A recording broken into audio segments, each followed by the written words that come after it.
Всем привет! И я продолжаю свой рассказ о рунах. Что нужно знать про руны? Я не зря назвал так этот видеоролик.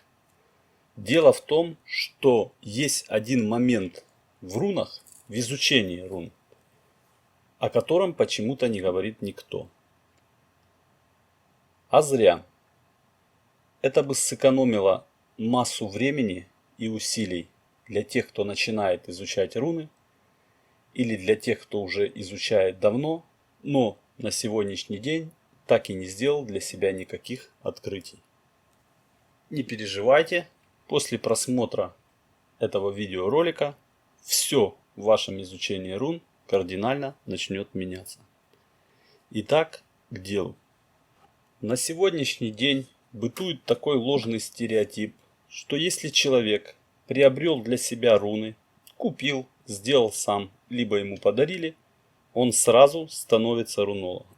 И не просто рунологом, а человеком, который с легкостью может контактировать с загадочной магической системой и влиять на все происходящее вокруг него. Это ли не является абсурдом? Задумайтесь. С таким же успехом можно приобрести сегодня боксерские перчатки, назвать себя боксером, и что, я могу выйти на профессиональный ринг и занять сразу призовые места? Или если вы где-нибудь раздобудете военную форму, оденете ее на себя, и вы можете проводить серьезные боевые операции? Ребенок, который 1 сентября идет в 1 класс, первый раз в своей жизни, вечером, приходя домой, его родители, родственники называют школьником. Но его же ведь школьником будут называть еще на протяжении 11 лет.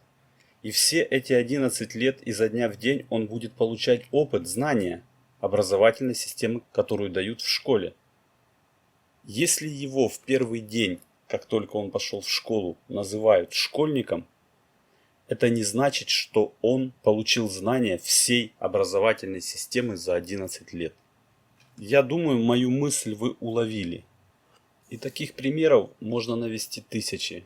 Дело в том, что в любом действии нужен опыт и практика. И руны это не исключение. Смотрите, как интересно получается. Человек, который хорошо рисует, называют художником.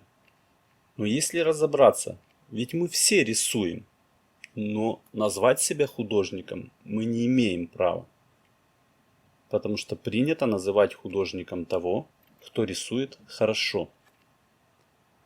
Художник – человек, который рисует хорошо. Его рисунки красивые, вызывают восхищение, ими любуются. Рисунок художника – это его творение. Конечный продукт его творения – это восхищение людей, которые любуются этим рисунком. Рисунок появился на холсте благодаря краскам, либо карандашам, любому инструменту, который может производить цвета. Инструментом, кистью, карандашом, управляла рука художника. Рука художника воплощала мысль художника, которая была у него в уме. Глаза художника позволяли контролировать то, что мысль выдавала, а рука исполняла, чтобы было соответствие. И чем больше опыта у художника в практике рисования, тем это соответствие будет более идеальным.